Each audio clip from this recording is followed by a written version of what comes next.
it sound like the microphone's on? Almost. Almost. Okay, is that better? There we go. Okay, so thank you so much for coming out on this rainy day. I'm Emily Rogan. I'm the program coordinator for United Policyholders. I see a lot of friendly faces here, so thank you for coming out. I'd like to first give a little welcome to Catholic Charities. They are here in the corner. There's Oscar.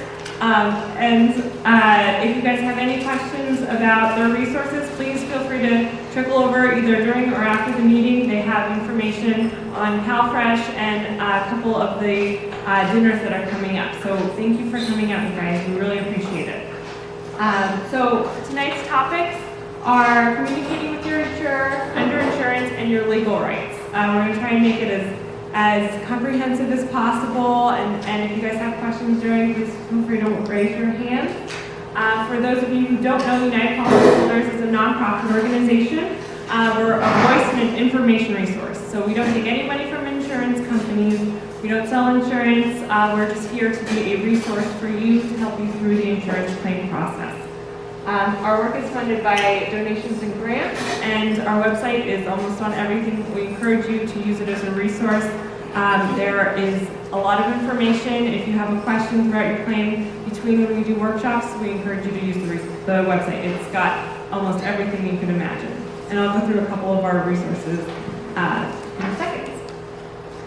So our organization, as you may know, has been around for almost 25 years. Next year's our 25th anniversary. And here are some of the disasters that we've worked. We see the same problems over, so that's how our Roadmap to Recovery program began and continues. We're here to offer a series of workshops, not just one. And so please, remember that it's not just one workshop. We're going to take each part of the claim in steps. So hopefully we'll just help you put one foot in front of the other. A big thank you to the Home Depot Foundation, who gave us a grant to be able to come out and do these workshops. So thank you to them. Tina Clark is one of our volunteers who helped us set up this workshop. She communicates with the high school. She's local. We really thank her a lot. And to Kim Carr, who's here helping us film the workshop. We got a lot of requests to be able to put them online, and thanks to her for that'll be able to happen. So if you need a refresher, this workshop will be on our website in a few days. So the fine print, this workshop and the information is for general education purposes only. Although we're going to be talking about legal topics tonight, we're not giving you legal advice. We just want to be clear on that. And our speakers are volunteers. So some of our free resources. We have yellow books here, so if you haven't gotten a copy of our yellow book, please pick one up on the table. If you have a neighbor who might need one too, you can always pick one up for them too.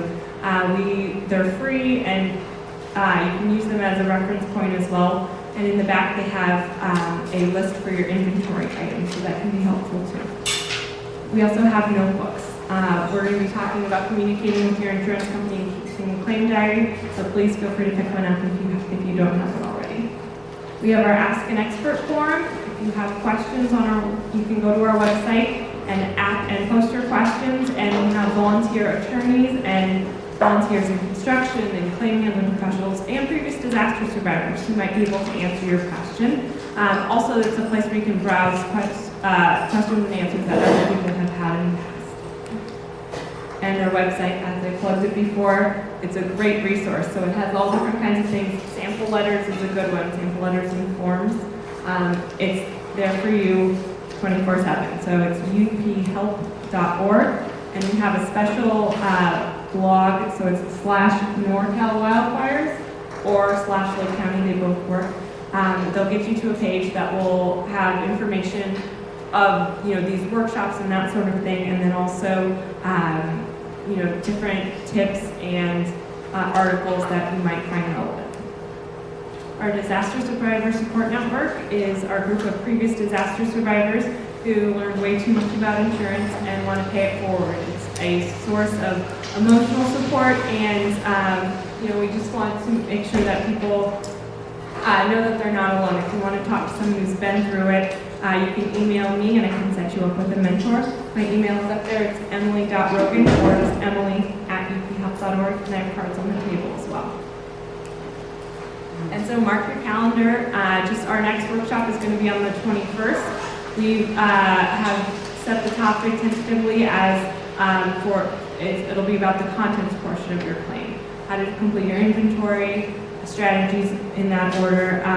If you have any other suggestions of workshops you'd like us to cover or topics, please tell me. I'll be at the table. You can informally or formally slide me a note, or just let me know where you guys feel you would like more of our workshops to focus, anything like that. We're open to feedback for sure. And again, our website, uphelp.org. So I'm going to pass it over to Karen Remus. She's our Roadmap to Recovery educator, and here you go. Great, thanks so much, Emily. First of all, it's nice to be here. I'm Karen Remus, and I'm a 2003 Cedar Fire survivor from San Diego, down south. This is a picture of my husband and I on the debris of our home. After the Cedar Fire, I'm sure many of you have pictures like this, unfortunately, of your own. So I've been a volunteer for United Policyholders for 10 years. Since I got back into my rebuilt house, they were an exceptionally helpful organization during my own recovery. And once I got back, I was like, it's my turn to try to pay it forward. So it's my pleasure to be here with you this evening, although I certainly wish we'd met under different circumstances. All right. Our very first topic tonight that we're going to get into is communicating with your insurer. A really, really important topic for many reasons. Let's delve right in.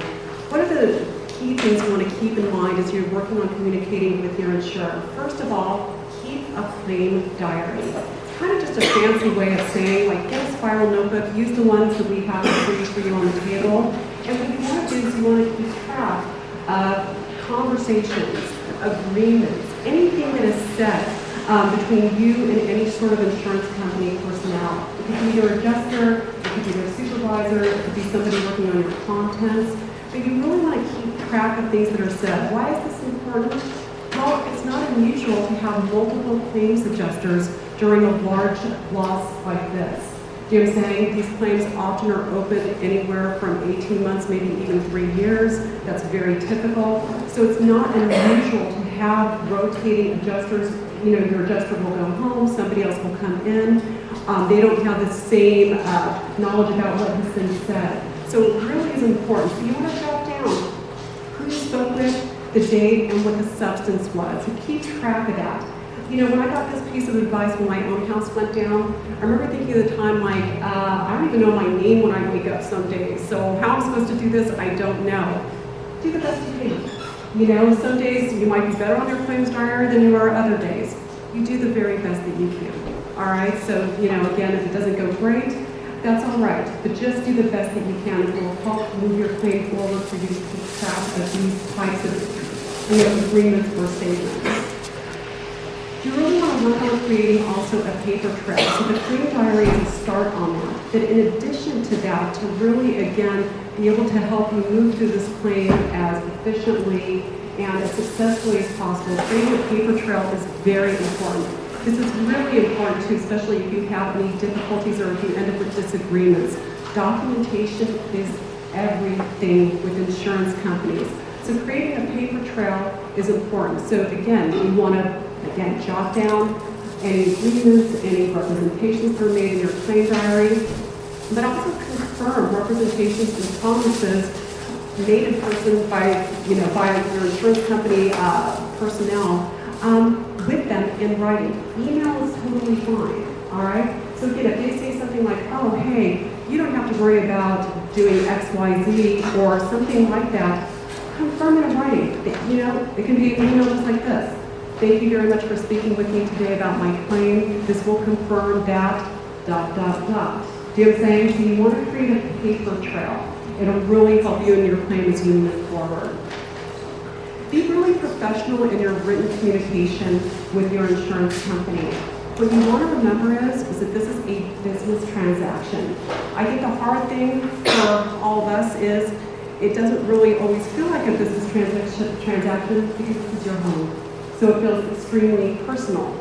But in terms of your communications, both orally, when you're just speaking, and in writing, you really want to be professional. Proper grammar, capitalization, punctuation is important. All right, so treat it like a business transaction is going to be the most effective for you in the long run. This is one of the most important slides I think that we could have up here when we're talking about claims communication. Don't use your insurance company as an emotional outlet. Even if you're feeling frustrated and as this process goes on, that can happen very easily. It's not atypical to have frustrations arise over things like getting lowballed or maybe having some excessive depreciation. The frustration builds. Do not use your insurance company as an emotional outlet. All right? So again, what you want to do is keep those communications professional. It's tempting, but it does not help you in terms of your negotiation, and that's what you want to remember. All right? So don't vent on them. Keep it politely assertive. That's really the best tone that you can use, polite assertiveness.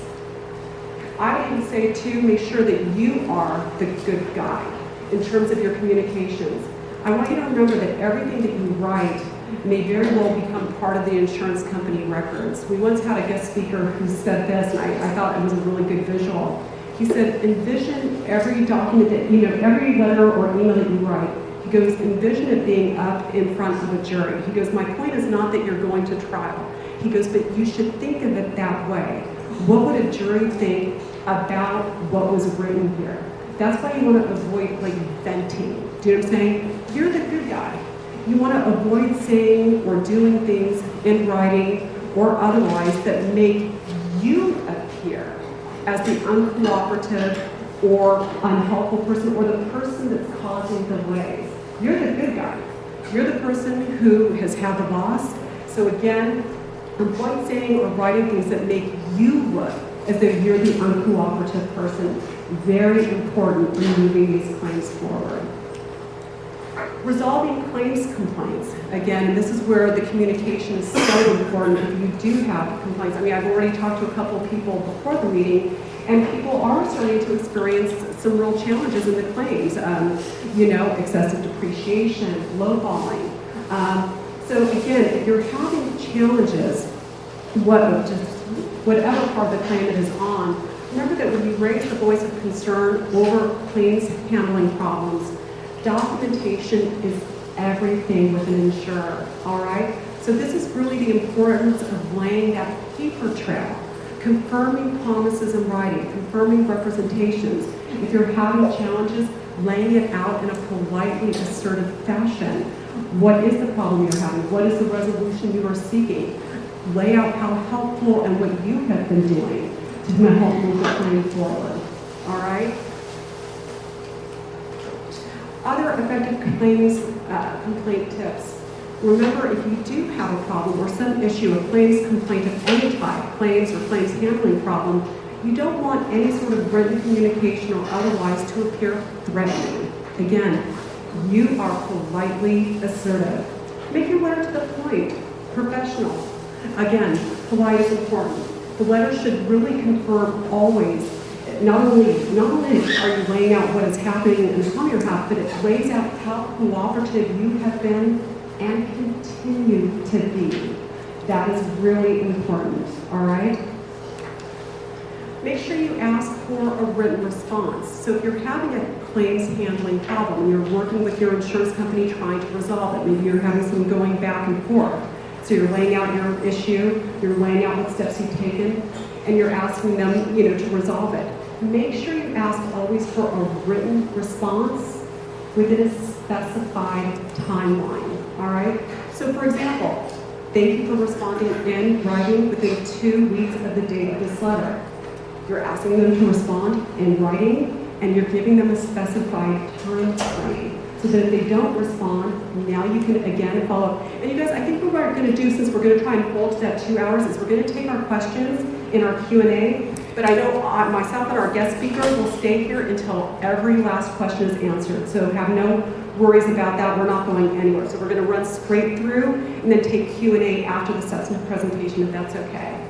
So again, you would want to avoid something like just an open-ended, I look forward to hearing from you. Who knows when you're going to hear? You want to set a timeline so you can continue to move that issue forward. If they don't respond, that's frankly laying a trail for their lack of communication and cooperation. So you want to give them, and again, a commercially reasonable time to respond and do so in a politely assertive fashion. All right? Remember, in terms of your communication, if you are having claims challenges, claims handling issues, and you are doing a claims complaint, remember, go up the chain until the problem is resolved.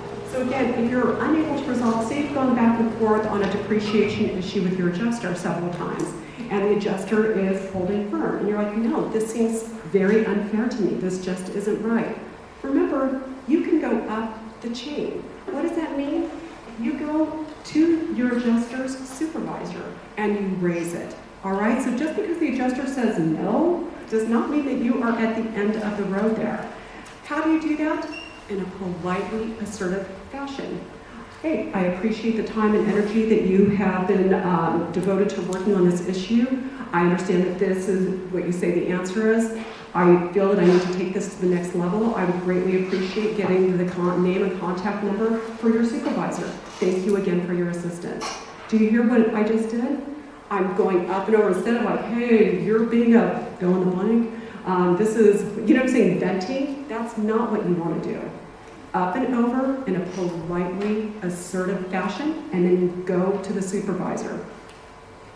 Keep in mind that the contact order is upward, starting at the adjuster, all right? And what really moves any sort of claims complaint or claims handling problem towards resolution is a focused complaint. Again, written politely assertive in a business-like fashion that really causes people above the adjuster to get, upset that they're being bothered with such a minor issue. Where they're like, hey, this person has laid out a good point. They've laid it out clearly in a very business-like fashion. They have their documentation. Why am I getting bothered with this? Let's get this resolved, all right? The higher you go, the greater your chances of resolution. So again, depending on the issue, how much, again, whether you feel like the company's being patently unfair, whether you have good documentation, again, it might be that the supervisor, again, holds the line, you go up again. That is absolutely an option that you have. So don't be afraid to go up the chain, all right? Going up the chain, what does this look like? Well, structure of a claims department, generally speaking, I'm not saying that different companies can't have slight variations, but as far as just a general framework in terms of thinking about it, where do we start? We have the adjuster. Then from there, we've got the adjuster supervisor, right? That's going to be the next place we go up the chain. From there, typically, we're going to have a unit manager. All right, do we need to go up again? Hopefully not, but if we do, where do we go? Typically, from there to the assistant manager. From there to the claims manager or potentially vice president. From there, a regional claims vice president, and then finally to home office claims. Again, being clear, not necessarily every single insurance company goes exactly in this order, but this is a general framework that you can use to kind of have an understanding of who's what, where on the chain of command there. Levels of home office claims as a general proposition, we've got several levels, 3 levels you can read about in there. Field management, technical management, and major claims. For more information, again, about speaking up and going up the chain and effective ways to communicate with your insurance company, again, www.uphealth.org. Remember, all of our information is free of charge. We are a nonprofit 501c3 charity dedicated to making sure you get a fair shake from your insurance company. All right, so again, a wealth of information. So we talked about effective claims communication. That was our first topic. We've got 3 topics tonight, so now I'm going to segue into our second topic, which is underinsurance. Underinsurance. What our organization has discovered is that most disaster survivors have inadequate coverage A limits. That means that you don't have sufficient policy benefits to rebuild your home the way it was before the loss occurred. A very pervasive problem from disaster to disaster to disaster to disaster. Unfortunately, and again, our guest speaker is going to elaborate on this a little bit further, just a little bit later, agents and brokers have no affirmative duty to sell you the right insurance. So again, we're going to elaborate on that in a few minutes with our guest speaker, but unfortunately, that's where we're at right now. Other things that can contribute to underinsurance, high deductibles, and gaps in coverage due to exclusions can also contribute to this problem. Just to give you kind of some statistical background on that, our organization frequently conducts claim status surveys in disaster-struck areas, trying to get a picture of the problems that people are facing. And so this gives you some of the underinsurance stats from recent fires in which our organization has been responding. I'm not going to repeat them all out loud because candidly, I think that they speak for themselves. So again, a very pervasive problem. First and most importantly, remember that it may take you a while to determine whether you are underinsured. I was underinsured.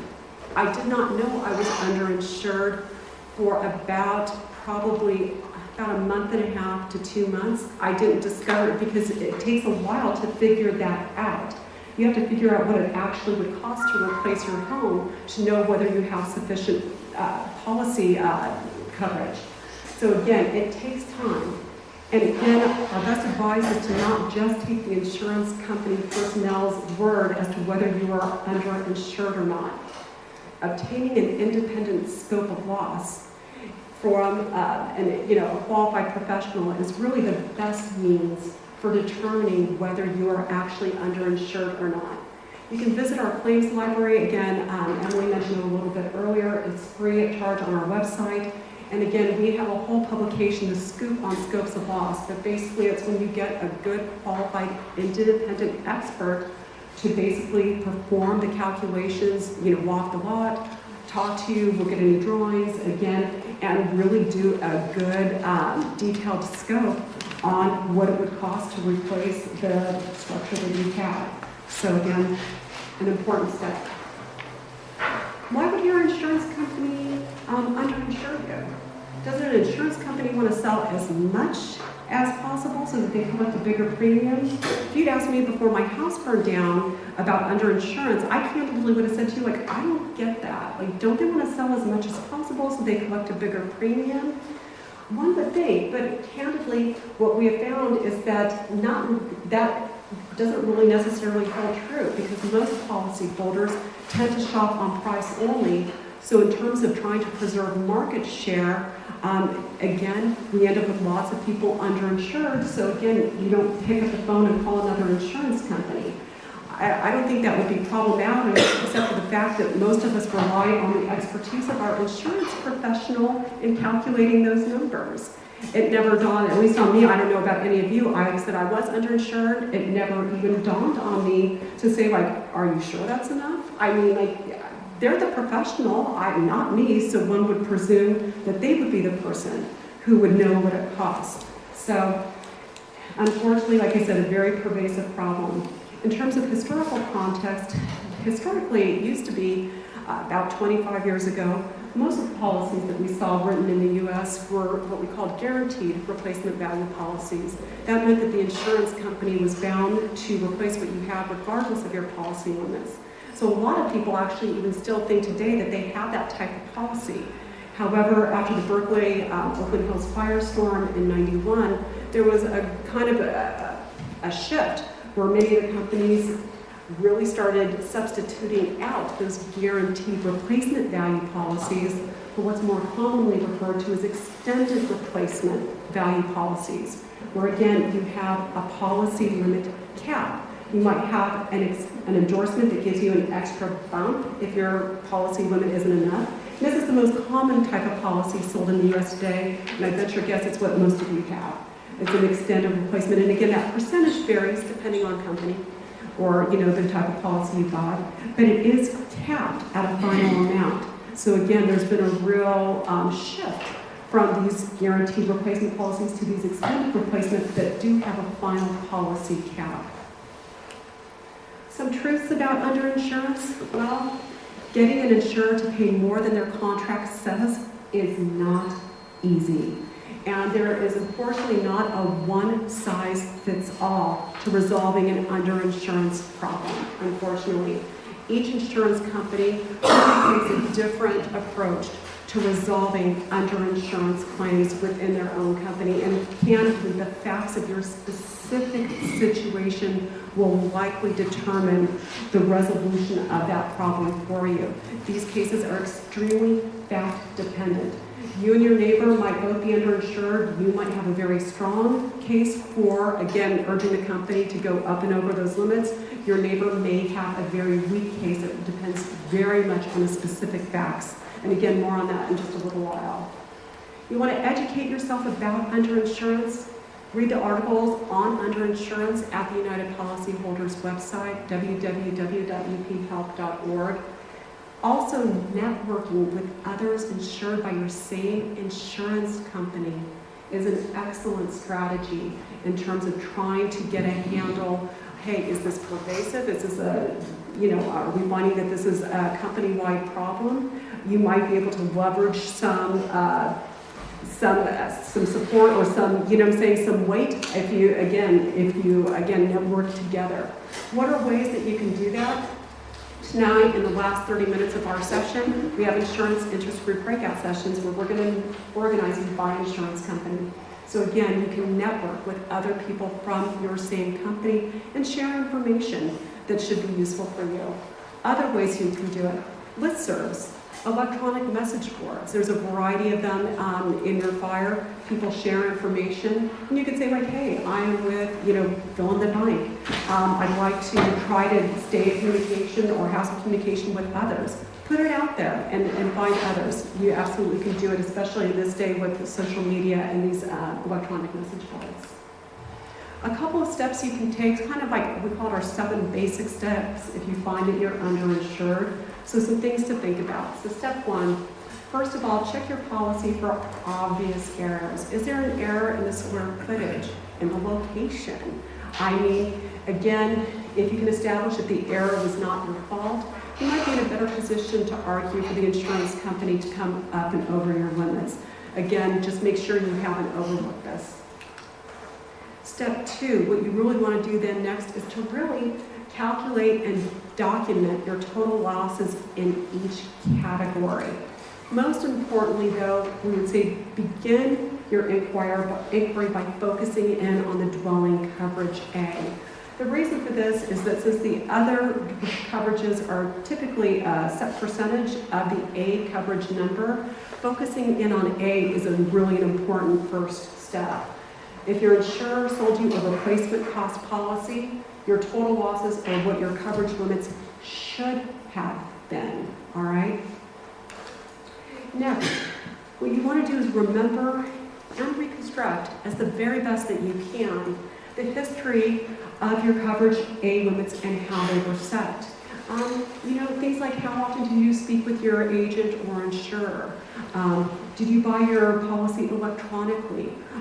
Did you ever decline a suggested coverage increase? Things of these, did you do some remodeling? Did you advise the insurance company? Any sort of, any conversations? Did you ever have a conversation with your agent, broker, or insurer where, again, you ask questions like, is this enough? And they're like, yeah, it's plenty. I mean, it's all in the details on these underinsurance claims. So again, it might be that you're like, hey, I've got no memory. Okay, so be it. But you at least want to think about that and recreate and reconstruct to the best of your ability the history of how your A limits in particular were set. Step 4, again, if possible, seek out and compare notes with other property owners insured by the same company. And again, if others from your same insurance company have been successful in getting the insurance company to come over limits, what arguments did they make? Can you get some information that would be useful for you in trying to resolve your own underinsurance claims? So again, that networking with others insured by the same insurance company is very important.